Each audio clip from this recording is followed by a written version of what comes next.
Bonjour à tous et bienvenue dans cette nouvelle vidéo récap. Aujourd'hui on continue ensemble The Witcher avec la saison 3. Souviens-toi, dans la saison 2, Geralt ne fait pas grand chose. Ciri est la star du show, soit on veut la fumer car c'est la vraie reine de Cintra, ou on la veut dans son camp. Fringilla et Cahir sont à deux doigts de prendre le trône de la cité de Nilfgaard, mais quelqu'un d'autre est déjà assis dessus, le père de Ciri. Maintenant que tout est plus clair, ne perdons pas plus de temps. Générique et c'est parti.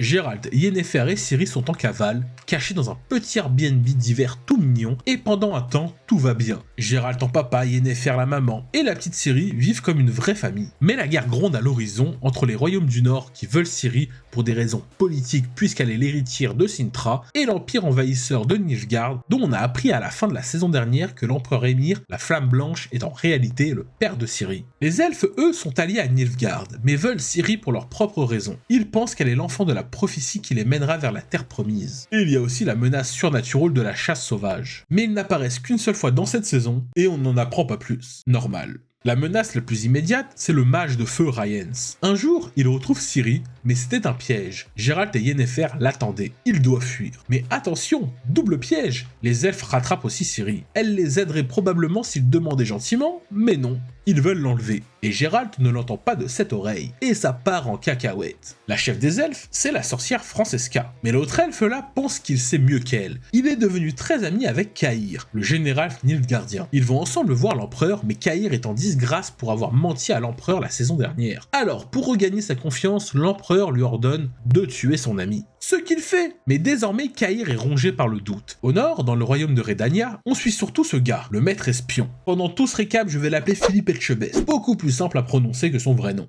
qui travaille avec la sorcière Philippa. Le roi est un idiot insouciant qui ne s'inquiète pas de la guerre qui arrive. Sa reine veut s'allier à Nilfgaard, mais bientôt, Nilfgaard envoie sa tête dans une boîte. Et oui, à Nilfgaard, ils sont fourbes. Mais en réalité, c'était un coup du bon vieux Etchebest. Philippa, elle, va voir le barde Jaskier, le meilleur ami de Geralt, pour le menacer et lui demander de livrer Ciri. Mais le frère du roi, Radovid, vient avec elle. Lui prend une approche un peu plus douce, à deux doigts de le pécho. Revenons à Geralt, qui, je crois, reste encore le héros de la série. Parfois, il combat même des monstres, mais désormais, c'est Ciri qui prend l'initiative. Elle s'entraîne avec lui à devenir une Witcher, et elle est douée. Elle a aussi de la magie que Yennefer lui enseigne. Bref, Ciri devient une arme redoutable. Geralt traque Rience. Dans sa planque, il découvre que Rience fait des expériences horribles sur des jeunes femmes, les recousant façon Elden Ring. Il en sauve une, mais son esprit a été ensorcelé. Elle croit être Ciri. Ce genre de magie est trop puissant pour Rience. Il doit travailler avec quelqu'un de bien plus fort. Au sein de la confrérie des sorciers, dominée depuis toujours par de vieux croutons comme Stregobor, le gentil Viv Geforce essaye de changer les choses aidé par Tissaia, la figure maternelle de Yennefer. Et en plus, ils sont amoureux. Yennefer revient à la confrérie et propose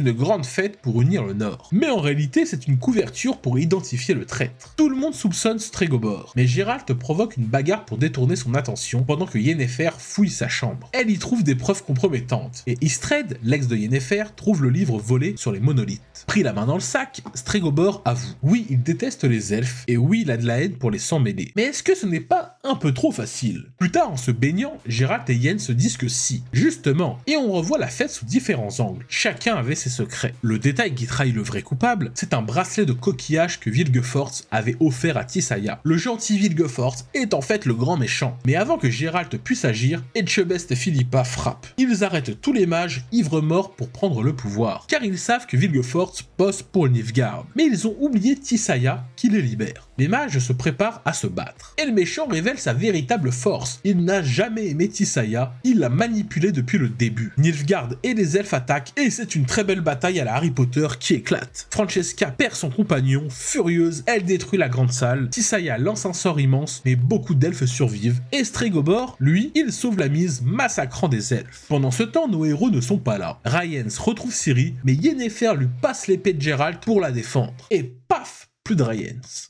Arrive alors Kahir, il était celui qui a attaqué Sintra et Ciri le hait. Mais au lieu de se battre, il se rend et jure de se racheter. Ciri, confuse, le laisse partir. Istred, lui, a retrouvé le livre mais se fait capturer par Vilgefortz. Quant à Gérald, il l'affronte enfin. Et mauvaise idée, avec son bâton magique, il révèle qu'il est l'un des sorciers les plus puissants qui existent. Il maîtrise plutôt facilement le Geralt et lui brise son épée, puis le dos, avant de le laisser en vie comme un avertissement. Ciri, de son côté, est aspirée dans une tour monolithique et Vilgefortz veut la convaincre, mais elle provoque une explosion et elle se réveille dans le désert. On a le droit à un épisode entier de marche dans le sable, elle hallucine, voit sa grand-mère, puis une femme en robe noire, Falka, son ancêtre elfe maudite, qui veut qu'elle détruise le monde. Normal.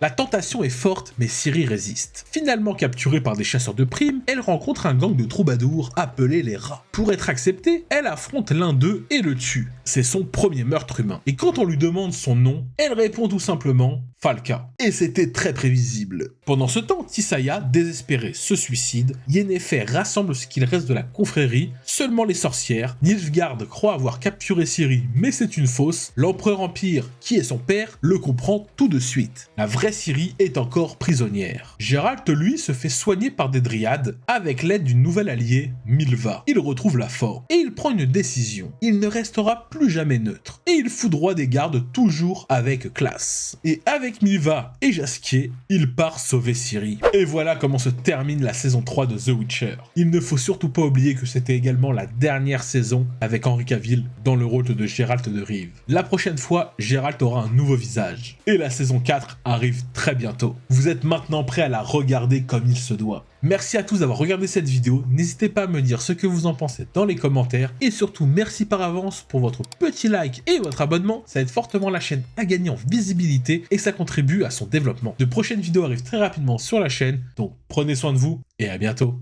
Grosse polémique autour de Kaamelott. Comme tout le monde le sait, Alexandre Astier a balancé le casting du volet 2 et il n'y a pas de Perceval. Où est-il? C'est la question qu'on se pose tous. En tant que fan de cette série, eh ben je ne m'inquiète pas. Je fais confiance à Alexandre Astier. S'il nous a pas mis Perceval dans ses films, c'est qu'il y a une raison. Enfin, je dis ça maintenant parce que je n'ai pas vu les films. Peut-être que je changerai d'avis une fois visionné, mais pour le moment, je lui fais confiance. C'est son histoire, il la connaît de A à Z, il la connaît parfaitement. Et s'il ne le met pas dans son film, c'est peut-être la trame carrément du film, les gars. C'est peut-être l'histoire où est Perceval à rechercher et le mec qui va revenir avec le Graal. Et voilà. Donc arrêtez de faire des plans sur la comète, s'il vous plaît. On va kiffer ce film et laissez faire Alexandre Astier. Il sait ce qu'il fait. The Walking Dead, c'est terminé. Ok, on va pas se mentir, il y a encore des spin-offs qui vivent, mais on est plus près de la fin que du début. Faut se l'avouer, surtout qu'on commence à annoncer la fin des spin-offs. Daryl, ça prendra fin avec la saison 4.